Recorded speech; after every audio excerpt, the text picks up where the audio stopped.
Ei, gente, mais uma edição do Hype Mix Podcast começando e hoje a gente tem um bate-papo aqui com um ator que é mineiro de coração, que faz sucesso com o público dentro e fora das telas, não é mesmo, Ícaro? É isso, gente. A gente tá falando de Rômulo Braga, ele que desde a década de 90, né, arrasta um público genial aí para o teatro, para o streaming e para a TV também. Roda a vinheta, bora pro papo.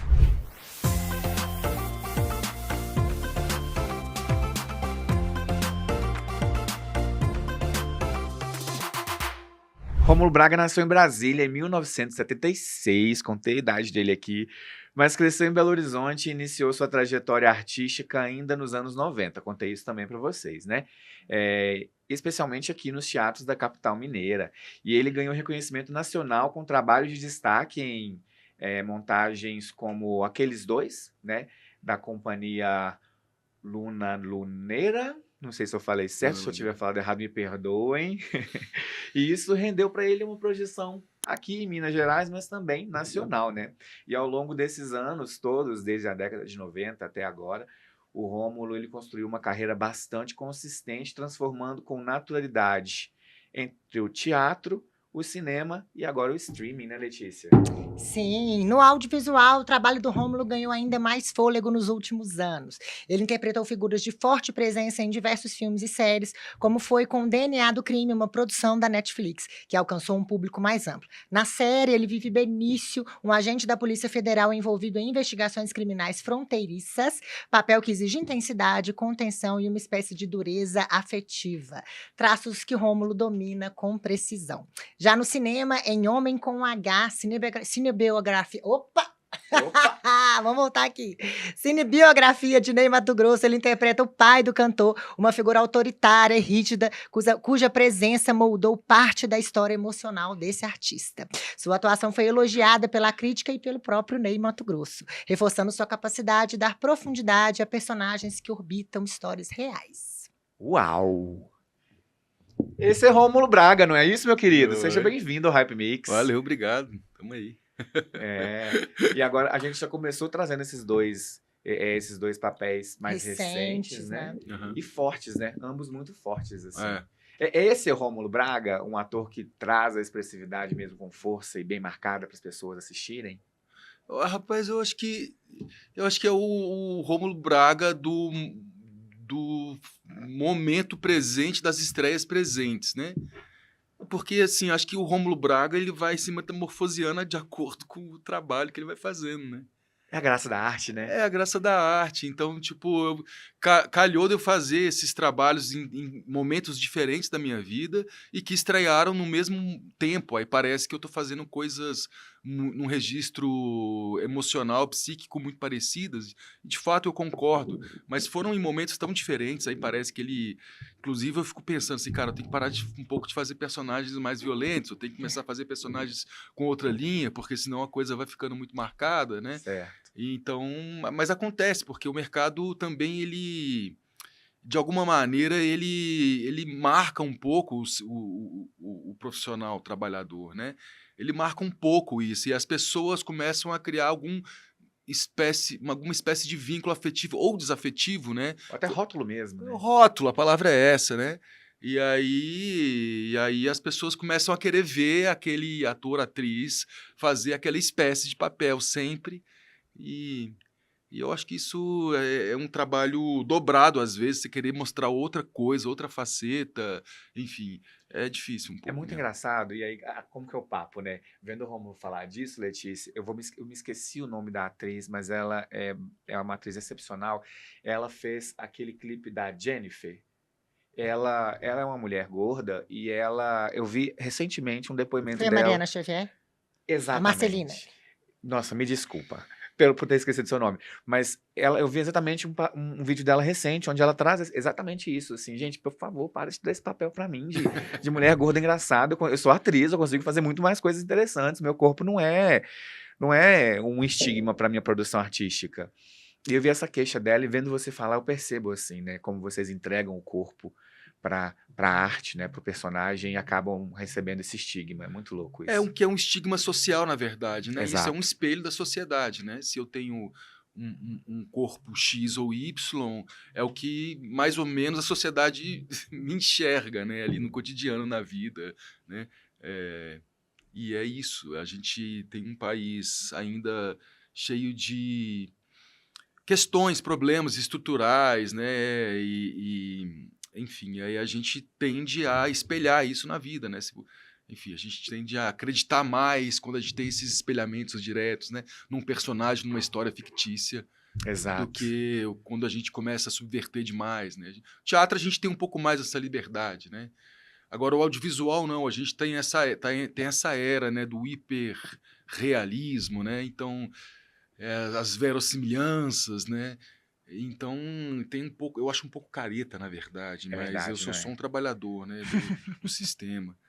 Então a gente tem que lidar, tem que se adequar a isso, a gente tem que fazer também aos poucos, através da arte, do audiovisual, fazer com que as pessoas também acreditem que aquelas figuras, com aquelas formas, com aquelas características, podem ocupar outros papéis sociais. Então, ao mesmo tempo que a gente é estigmatizado para fazer certos papéis sociais, dentro desses papéis sociais, a gente tem a missão de tentar apontar para novos caminhos. Então, é um jogo, assim, às vezes meio endurecido, às vezes meio amolecido, mas a gente tem que também não é só negar, tem que entrar nesses Certo. papéis e tentar mudar de dentro também. Olha, esse cara aqui ele é durão, mas ele tem um pouco de sensibilidade também, sabe? Esse personagem aqui é muito escroto, mas também olha a situação que ele vive, sabe?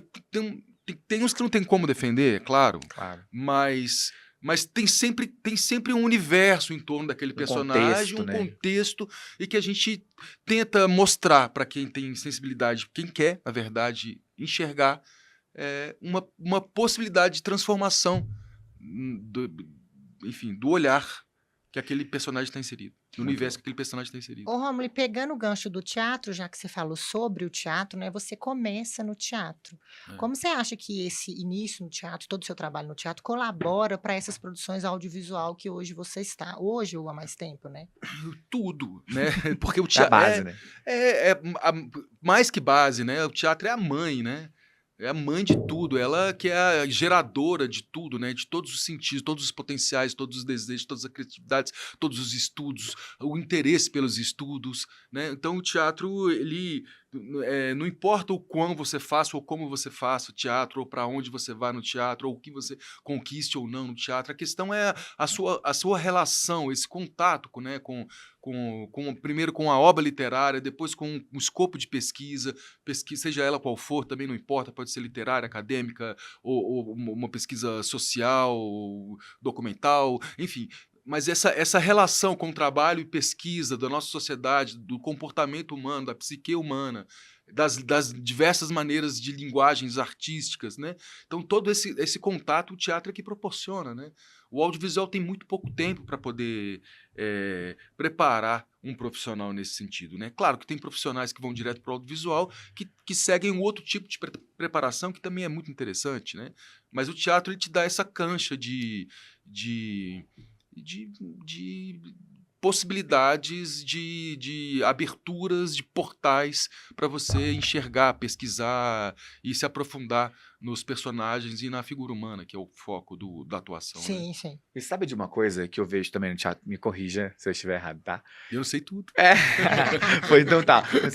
Qualquer percepção. Mas uma coisa que eu vejo no teatro também que serve muito de termômetro para vocês, atores, é o impacto direto com o público.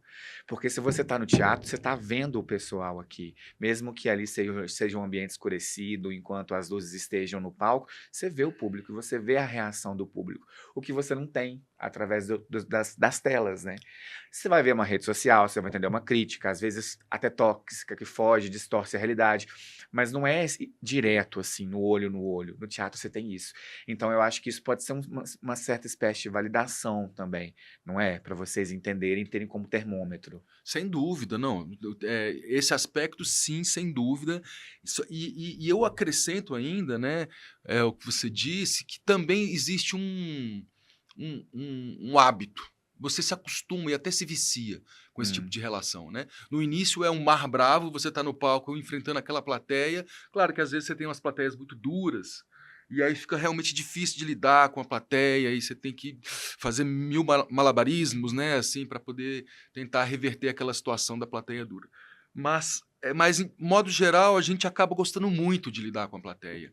E quando a gente compara, por exemplo, com o audiovisual, isso realmente começa a fazer falta, porque essa relação do audiovisual na atuação, ela acaba sendo muito solitária, né? Porque se você tem a sua contracena quase sempre, ou do seu parceiro de cena, parceira de cena, ou da plateia, que é o termômetro do que você está fazendo, o termômetro direto e imediato, né? No audiovisual você já não tem isso, então você não sabe como é que você está indo, se você está Que indo bem, se loucura, você né? está indo mal. Então você só vai saber disso, às vezes, 1 ano, 2 anos depois.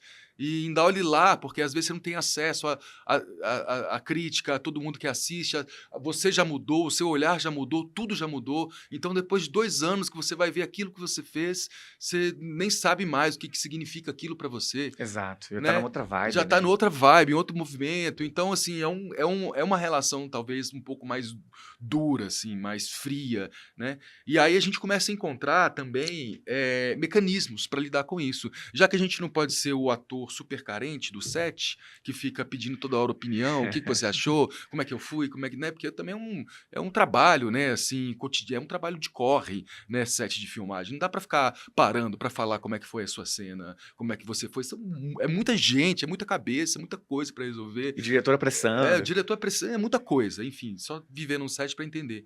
Então ninguém para falar, assim, acabou a cena, corta, próximo. Então o próximo já é 1 milhão de outras coisas para fazer. E então tem um termômetrozinho que a gente acaba descobrindo que a nossa plateia é a equipe. Então, enquanto a gente está, claro que muito diferente da plateia de um teatro, que é uma plateia geralmente hiperconcentrada, mas quando a gente está fazendo a nossa cena ali, a gente tem uns códigos linguísticos que a gente começa a perceber se a cena está funcionando ou se ela não está funcionando, se ela Uhum. funcionou ou se ela não funcionou. E aí você tem mais um take ou dois, às vezes, para ajustar, e você tem, às vezes, a outra cena para poder melhorar a sua atuação, a sua performance, e torcer para Nossa Senhora da Edição editar bem aquela parte ali que você fez merda. Socorro. E aqui, falando sobre publi especificamente, né? Nesse ano, em outro trabalho paralelo que eu faço, a gente fez 2 entrevistas com 2 atrizes maravilhosas que estiveram aqui em Belo Horizonte, Zezé Mota e Vera Holtz. E ambas falaram do público mineiro, da recepção do público mineiro e de ser diferente o teatro em Minas. Na sua opinião, é mesmo? Como que funciona, assim, essa recepção da galera aqui e tal? Porque não foram as primeiras atrizes ou os atores que eu já conversei que falou, mas especificamente essas 2 de grande renome, que passaram por aqui com algumas, a Zezé Mota uma temporada maior, a Vera, acho que uns 3 dias falaram sobre isso, é verdade? Legal. Não, eu acho que o público mineiro, ele é um... Ele é um... Termômetro? Não, eu acho que sim. Eu posso falar que eu sou mineiro. Eu tô há mais de 30 anos morando aqui em Belo Horizonte. E o sotaque é mineiro, 100%, tá? Não. Minha mãe é mineira, minha família inteira é de Minas. Então eu sou mineiro. Eu entendo. Tem Eu propriedade, tenho lugar de fala. propriedade para falar. E sabe o que eu acho? Eu acho que a galera de Minas, ele é uma mãe exigente Ai. com os seus, muito exigente com os seus e muito receptiva com os de fora. Boa analogia. Eu acho que é assim.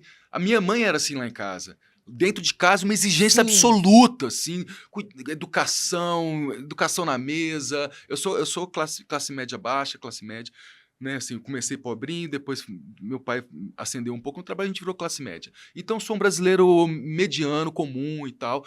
Então, só para dizer que a minha família tinha essa estrutura de educação, de sentar na mesa, não podia sentar na mesa sem camisa, não podia falar palavrão dentro de casa. Então, tinha uma estrutura de educação, assim, mas quando ia um primo meu, um amigo, liberdade total para eles. Tudo era lindo, tudo era maravilhoso, tudo era ótimo, e eu não, eu era restrição absoluta. Ia na casa dos outros com a minha mãe, mesma coisa, restrição absoluta. Não vai, não pode, não faz isso, não faz aquilo. Lá em casa a gente se fala. Lá em casa se falava, minha filha, era puxão na orelha, chinelada na bunda. Eu sou dessa época, infelizmente, mas Eu tudo bem. também.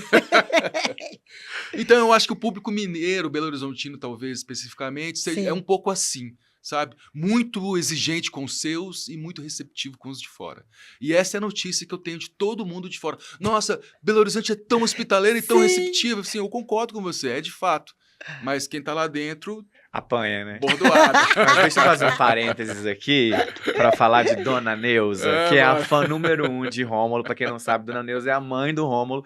E ela é muito fofa, Beijo, mãe. gente. Ela é muito fofa. Ela, inclusive, tem uma coleção gigante, né? De reportagens, entrevistas, registros no geral da sua carreira, desde lá do início até hoje, né, Tem, Rômulo? bicho, tem. Ela tem o primeiro cartaz da peça de teatro que eu fiz na minha vida, que chamava O Sítio do Pica-Pau Amarelo. Mentira. E aí ela tem esse primeiro cartaz, o cartaz com aquelas impressões ainda de máquina, e às vezes saía as cores do lugar, assim, da forma, sabe?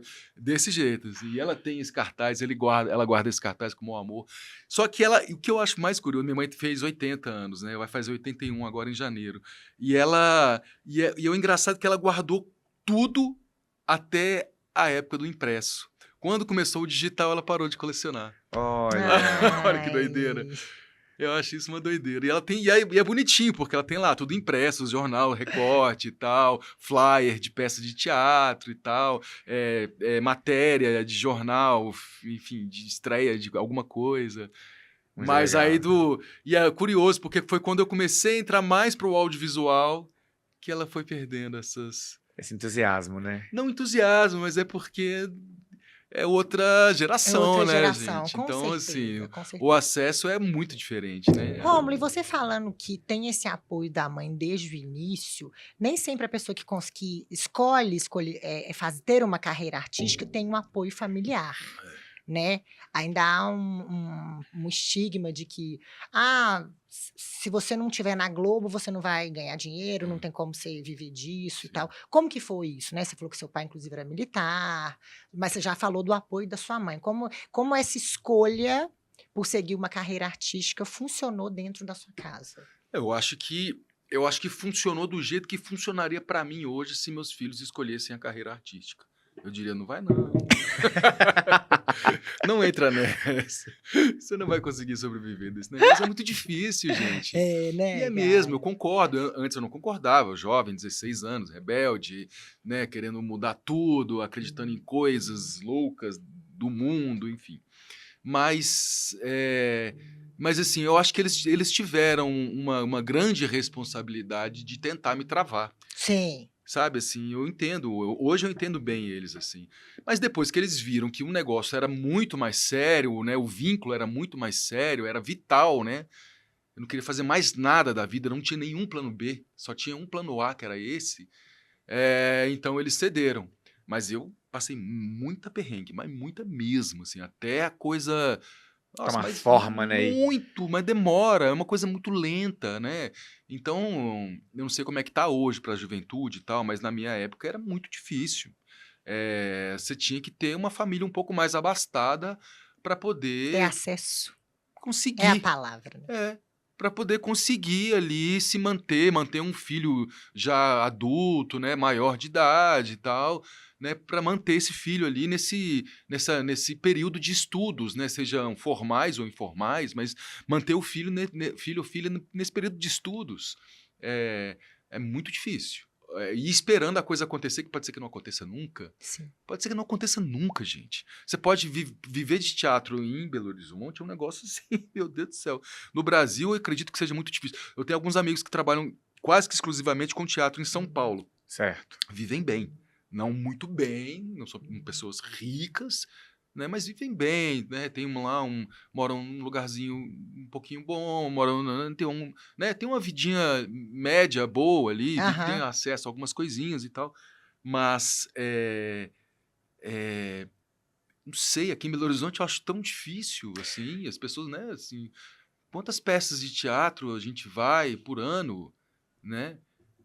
Eu acho que aqui em Belo Horizonte, na verdade, assim, as artes cênicas, de uma forma geral, elas ainda engatinham, sabe? Eu tenho alguns amigos também, além de você, que estão nas artes cênicas, e na dança também um pouco, né? Na arte que envolve o corpo mesmo, como forma de expressão. Eu acho que ela engatinha muito. Primeiro porque nós belo-horizontinos, né, a gente não sabe ocupar os teatros, os espaços para isso, se não for para questões relacionadas ao humor. Então, a gente segue muito essa tendência de assistir peças e assistir conteúdos que sejam quase que exclusivamente assim ligados do gênero do humor, né? E quando a gente foge um pouquinho, o público ele cai. E eu não entendo por quê, assim. Eu particularmente eu gosto muito de musical. Eu sou apaixonado. Se você me convidar para um musical, pode ter certeza que você vai ter minha companhia. Mas eu vejo que é um gênero que não chega aqui em Belo Horizonte. Não chega. E quando as companhias de fora elas vêm para cá, elas vêm para uma temporada de duas apresentações. Pronto. Sabe? Então a gente não tem essa diversificação, assim. Eu acho que a gente ainda não entende a capacidade do teatro, o quanto que o teatro ele traz possibilidades, assim, da gente sentir, assim, essa realidade. Talvez, Eu não sei o que acontece, assim, né? Porque eu fiz teatro muitos anos em Belo Horizonte, né? E, e eu acho que tem um público cativo de teatro, eu acho que tem um público que gosta mais das comédias e tem um outro público que gosta mais das peças enfim, que não são enquadradas nessa comédia de costumes mineira e tal. Mas, assim, eu não sei o que acontece de fato, assim. Essa é uma coisa, para mim, uma incógnita, assim. O que o público mineiro, ou seja, a população mineira espera, de Belo Horizontino espera, o que não alcança, o que não toca, né? Porque esse nicho dessa galerinha que vai no teatro, eu acho que sempre teve, E se assim, né? renova, né? Talvez se renove, Sim, né? Porque os interesses vão se renovando, as sim. transmissões vão acontecendo, né? Agora, por que ele não expande demais, né? Isso. Por que ele não cresce demais? Eu não entendo também isso, Eu não. acho que Eu acho que tem a gente uma tem pouco questão, espaço. acho que tem uma questão também do quão o poder público age para ajudar nesse processo, Com sabe? certeza. Porque se a gente parar para pensar hoje, né, você tem o Circuito da Liberdade, ali na Praça da Liberdade, e tem o CCBB bem no meio do Circuito da Liberdade. E eu vejo, por várias vezes, filas muito grandes para irem ao CCBB e para muitas peças que, inclusive, não são de comédia. Uhum. Então, o Circuito da Liberdade é uma ação do governo do estado, se não me engano. Uhum. Então, muda um pouco esse parâmetro de que se consuma muito teatro em Belo Horizonte na época da campanha do teatro de popularização, né? Uhum. Que acontece ali entre janeiro e fevereiro, e as comédias estão predominantemente à frente. Então, quando você vê que tem essa entrada, né, o mesmo ocorre ali no Sistema Fê-Comércio, né, em que o Sesc Paládio está ali inserido, então há outras ações. Então, a gente vê também que se tiver uma forcinha do poder público no geral, né, do executivo, falando-se da cidade, tem uma chance de as pessoas assistirem mais e, sobretudo, terem acesso, né? Porque tem muita gente que às vezes também não tem acesso para ir e tal, né? Ou não fica nem sabendo. Teve um período aqui de um mês da peça da Débora Falabella aqui, e o dia que eu fiquei sabendo que era R$30, eu não acreditei. R$30, bicho. Num puta teatro, foi no CCBB. E a história da peça é muito legal, assim, mas quantas pessoas será que sabiam que assistir essa peça custava R$30? Né? Mas volto a dizer sobre o Circuito da Liberdade. A minha filha, pode não parecer, mas eu tenho uma filha adulta, eu engravidei muito cedo. Minha filha estuda na UENG, que também está ali no Circuito da Liberdade. O pessoal da UENG frequenta o CCBB. Uhum. Então, assim, ela começou a ter muito hábito de ir ao teatro por conta do Circuito da Liberdade. Então, e também ela que me contou sobre esses valores, por exemplo, que às vezes a gente acha que uma peça vai ter um valor exorbitante e a grande maioria delas estão com valores acessíveis. Sim. E as pessoas às vezes não sabem disso, cara. O CCB é um ator muito importante nesse sentido, né? Ele diversifica bem, né, a Sim, curadoria, né? super. Os preços são sempre preços acessíveis, Sim. né? De tudo que vai lá, né? As exposições. É um autor muito importante. Mas, assim, podia ter mais, né? Olha o tamanho da cidade de Belo Horizonte. Exatamente. E da grande ainda. BH, olha só o tanto Isso. de população. Então, assim, a gente tem o CCBB, uma ótima referência, beleza. Mas e quem mais? Quem mais, O que né? mais? Imagina o tanto de artista que tem em Belo Horizonte. Olha o tanto de artista que tem aqui. Né? E sim, a gente não tem espaço para tanta gente boa. Sim. Aqui é sempre foi e sempre será Porque a gente tem uma cultura muito potente, muito reflexiva, Sim. muito Certo. provocativa, né? Então você imagina o tanto de artista assim doido para se mostrar e não tem como, não tem espaço, né? Isso que eu acho mais E preocupante, como é assim. polarizado, né? Porque a gente citou 3 exemplos de grandes casas aqui e todas elas na região Centro-Sul, É. dentro do período da contorno, né? A gente tem e a gente sabe que o maior volume de pessoas em Belo Horizonte não está aqui dentro, né? Com certeza Né? não. Região do Barreiro, a gente tem a região de Venda Nova, como você falou também, as cidades da região metropolitana, Contagem, Betim. Cadê as casas que tão grandiosas quanto um Palácio das Artes, né? Por Para exemplo, É. acolher os artistas. sim. Mas É. isso também parte um pouco do que se tem dito de forma muito errônea, que coisas absurdas sobre a arte que afastam algumas pessoas, né? Sobre investimento em Hum. cultura, dentre tantas fake news sobre o que é, por exemplo, A Lei a Rouanet. Lei Rouanet e tal. Isso também afasta a galera, né? Não sei, eu acho que isso é uma bobagem tão Nossa. grande, gente, porque assim, eu não consigo nem comentar, porque é uma bobagem tão grande, assim, porque eu vou falar mais especificamente de teatro, tá? De Ok, cinema, certo. teatro, sei lá, mas eu acho que serve para tudo, porque acho que a música consegue ter mais entrada no povo, né? Sim, é. Eu acho que o teatro é o que tem mais dificuldade. Teatro, dança também consegue, né? Porque tem várias técnicas de dança, né? Agora, vamos pensar em teatro. Gente, o teatro ele tá tão presente no cotidiano de todo mundo. Assim, enquanto a gente não perceber e enxergar isso, a gente, sabe, agora com esse advento aí dessas mídias todas aí, ó, né? Isso tudo é impulso de representação. Você faz uma paradinha no TikTok e isso é o quê? Você faz uma ceninha engraçada e isso é o quê? Teatro Você puro. faz. Gente, pelo amor de Deus, 100% é o tempo teatro, né? inteiro. A gente vai num bar e faz conversa, e aí você conta uma história e faz trejeitos, mimesis, isso é o quê, gente? Então, assim, essa coisa do teatro, ela tá muito mais dentro do nosso cotidiano do que a gente imagina, né? E quando às vezes a gente pauta uma história X e as pessoas, eu não gostei dessa história, sim, você tem a liberdade de não gostar. Isso aqui não é um quindim da vovó que você tem que achar maravilhoso, não. Teatro não é só isso, não. Que teatro é pra você também não gostar. E é sobre isso, Você pô. pode sentir raiva do que você assistiu ali. Exatamente, eu não gostei de nada. Ótimo, diga que você não gostou. É essa a sua opinião. Ótimo. É pra isso que serve pra você dizer, não gostei disso. Ótimo. A gente quer ouvir isso. Gostei disso. Muito bom também. É sobre isso. Não é sobre comer o quindim da vovó. Certo. É um baú de emoções, né, realmente. Claro. Você não sabe Reflexões. você não sabe se, né, ao comer o quindim da vovó, você vai sentir aquele sabor adocicado demais ou adocicado de menos. Assim como você não sabe se você for assistir o seu ator favorito ou ou um ator desconhecido entre os seus atores, né, de predileção, se você vai sentir amor ou ódio por aquilo, né? Claro. É muito louco isso. Assim, Rômulo, Oi. você tá em várias mídias, né? Várias mídias não, perdão, várias plataformas em que você atua. O Hum. teatro, o cinema, as séries agora. Tem alguma coisa, assim, especificamente que você gosta mais em um, no outro? Sabe? Tipo assim, nessa parte aqui da série, isso aqui eu gosto demais quando eu tô trabalhando numa série. Ou até o pós também, né? Depois que já tá gravado, assim. Nossa, eu não saberia dizer. É.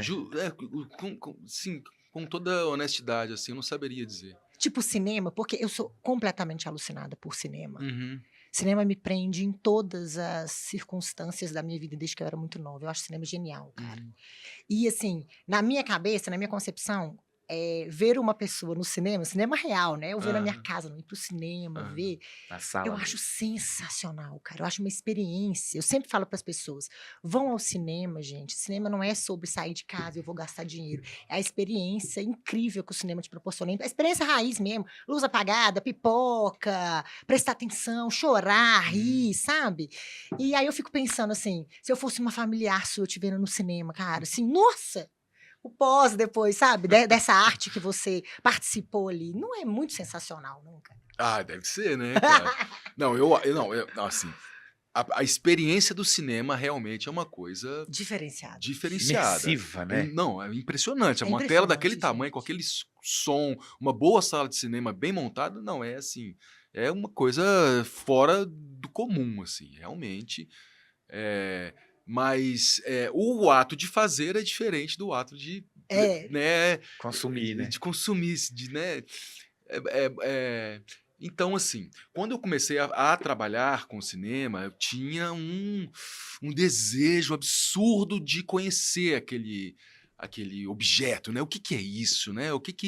Né? Então tinha esse trabalho de filmar e depois o trabalho de assistir E e divulgação pesquisar. posterior. Me assistir e pesquisar o que é isso, o que acontece, o que está fazendo. Bom, o fato é que já passou um pouco essa fase do deslumbre, Deslumbre né? com Não o tem cinema, mais esse né? deslumbre, né? É um trampo agora, muito difícil, por sinal, sofrido, suado, ralado e tal. É, e, e essa parada de se ver no cinema também, eu quase não me vejo, porque às vezes acontece a estreia, eu estou trabalhando, e aí eu não consigo assistir, e aí o filme sai de cartaz, eu não vejo. Ai, que triste! Aí não rola. Então eu não sei muito falar sobre isso assim também. Enfim. Mas sabe, a gente contou aqui no início do podcast, né? O Rômulo fez Homem com H, que foi a autobiografia do Ney Matogrosso. E como a gente tá falando dessa experiência imersiva no cinema, eu vou lembrar de uma cena sua, que essa cena me tocou muito. Ah, Eu não lembro o texto, me tá. desculpa, mas é aquela cena que você encontra o jesuíta. Ah, A primeira vez que você encontra o jesuíta e ele já tá totalmente. No caso, né? Você encontra o Ney Matogrosso. Como vê o pai do Ney, né? Então tá ali o pai encontrando o filho e ele tá totalmente caracterizado já. Você olha pra ele, você volta pra trás e você tenta conversar, mas o assunto não vem. E aí você se cumprimenta e você vai embora na cena. Aquilo pra mim foi assim um balde de água fria, porque é tão realidade. E é como se ali vendo você fazendo aquilo, eu visse também vários amigos meus, gays, que passaram pela mesma situação diante da família, não, talvez não do pai, ou de situações até na rua, sabe? Cara, e como que a pessoa perde o vislumbre mesmo por isso, sabe? Assim, de viver uma experiência tão real, mas fictícia. É muito é louco. muito doido mesmo. Isso é engraçado, né, cara? Porque esse filme, a minha participação foi tão pequena. Sabe assim, eu tive, sei lá, acho que 5 diárias num filme de 1h40. 30 diárias, 40 diárias, sei lá. Eu tive 5 diárias, assim, fiz duas idas. E, e eu achava que o personagem ia ser muito menos importante do que foi na edição. Olha como é que são as coisas. Isso é um Hum. mistério também, né? Eu não estava achando que ia trazer esse contraponto tão grande com o Ney Matogrosso. Embora eu tivesse lido o roteiro, mas eu achava que o foco estaria em outras coisas. Bom, enfim. O fato é que eu fiquei realmente muito feliz com o resultado desse filme. Fiquei muito feliz mesmo. Uhum. Agora, sobre o personagem, eu acho que. é, Pois é, cara, esse personagem duro, né? Ruim, né? Assim, difícil, né? Com uma geração, né? Ele provavelmente nasceu em 1917, 18, né? Essa geração 1930, 1940 ali, né? Uma geração difícil, dura, né? É, com um machismo muito Exacerbado. exacerbado, né? É. Muito. Homem não pode Latente. chorar, né? Esse assim, estrito senso, né? Homem não pode sentir, não pode chorar. Homem só tem um jeito de ser homem, não tem outro jeito de ser homem, Quer né? ser grosseiro, Quer ser rústico. grosseiro, rústico, né? Duro, direto, né? Conversa não faz curva. Claro, pô, conversa faz curva, pô. Tão gostoso uma conversinha com curva. Mas agora eu também quero elogiar a sua atuação nesse filme, porque ele amolece, né? O personagem ele É, amolece ao longo da é. trama, assim, quando ele chega ali mais, acho que a gente pode contar esse spoiler, né? Que ele falece, até porque é autobiografia. Ele falece no final, ali perto da morte, já tá muito mais sensível mesmo. E, cara, a forma que você construiu, eu tenho que te elogiar muito, tô até arrepiando, assim, de Obrigado. lembrar, cara. Porque a forma que você construiu essa personalidade, esse humor dele, assim, desde o momento que ele expulsa o filho de casa até o falecimento, que vocês se beijam, cara, é muito. É genial, assim, porque é como se você vivesse várias pessoas em cenas diferentes, mas você era uma única pessoa. Isso é muito Ah, legal. que legal. Obrigado, cara. Obrigado. Você sabe que o Ney assistiu o filme na sessão do Rio, e aí terminou a sessão. Tem testemunhas, não tem vídeo, infelizmente. Mas aí terminou a sessão, o Ney, todo mundo foi indo embora, assim, abraçando o Ney e tal, a gente saiu pelo bastidor. E aí o Ney tava assim, ó. E eu tava saindo meio por último, assim. E aí o Ney tava assim, ele fez assim. Aí me deu um abraço, aí eu, Nossa, meu beleza. Aí Deus. começou a chorar, ele falou comigo, eu queria ter um pai como você. Ai, que Cara, que Aí, loucura, legal. que gente, alguém falou, aí, não, incrível. todo mundo tá bobo. Aqui. Mas sabe que eu fiquei, na hora eu fiquei pensando assim, né? Que lindo, que lindo, que lindo. Depois eu pensei, gente, o pai dele era muito pior do que aquilo, né? O pai dele era pior do que aquilo no filme. Você foi tão grosso, E já duro, foi né? tão duro, né? E, assim, o roteiro, o Esmir, teve o cuidado de botar um pai que o filho nunca vê, né? Que é esse pai que de fato se emociona com o filho, que de fato ama o filho, só não consegue expressar, né, na presença do filho, que de fato admira o filho, né? E que eu acho que pode ter acontecido, pode ser completamente ficcional, mas pode ter acontecido também, pensando em estudo humano, né? Certo. Eu acho que muito difícil. Pode acontecer. Ah, eu tô com vontade de chorar. E eu vou chorar. Mas pode acontecer, mas é muito difícil um pai desamar completamente um filho. Ele pode não saber amar, pode não saber se expressar, mas Odiar? odiar de verdade, do fundo da alma dele, eu acho muito difícil. Mas Eu pode também acontecer. acho. Mas acho que no caso do pai do Ney, pelos estudos que eu fiz, eu acho que eles apenas não tinham o menor jeito para lidar, não tinha a menor referência, não tinha nada para lidar com a situação, não sabia como lidar com a situação. E foi da pior forma possível. E eu particularmente, assim, falando de cinema, de série, essa questão da redenção de uma pessoa durante a obra, eu adoro, gente. Ai, Eu acho que eu É prefiro a história de bonito. redenção É. de alguém do que necessariamente a trajetória do herói, sabe? Aham. é. Então isso, no filme, essa questão toda que o Ícaro falou, impacta muito, né? E eu acho que as pessoas ficam tensas se vai ter aquele momento de redenção quando tem, é extremamente Eu chorei emocionante. horrores. Vou confessar. E de novo, falando, trazendo, eu pego a minha filha é de geração Z, então eu tô ali millennial, né? A gente tá Aham. parecida, mas ao mesmo tempo nem tanto. E é muito legal como esse filme chegou em outras gerações, né? É legal, né? É muito legal, cara. Não que Ney não esteja vivo para várias gerações, porque isso é um fato, né? Mas a minha filha passou a escutar, tipo, ela só escutava BTS, Coreia, o que tá se consumindo muito da geração dela. A Isabelle passou a escutar o Ney lá em casa. Que doido, né? Legal Mas demais. quando você vê o Ney jovem, em performances jovem, né, numa tela e tal, você vê como é que ele dialoga também com esse mundo de hoje, né? Com Né? Como é que ele certeza. tem um diálogo muito direto com essa galera de hoje, assim. Então, eu acho que por isso que a galera falou assim: caramba, esse cara, como assim? Esse cara já existiu, né? Você vê uma molecada fazendo imitando ele em escola. Teve um menino que saiu aí que Nossa, bombou, Nossa, sim. que genial, imitou ele assim genial. genialmente tipo, É. numa escola, enfim. E é isso. É muito louco, né, cara?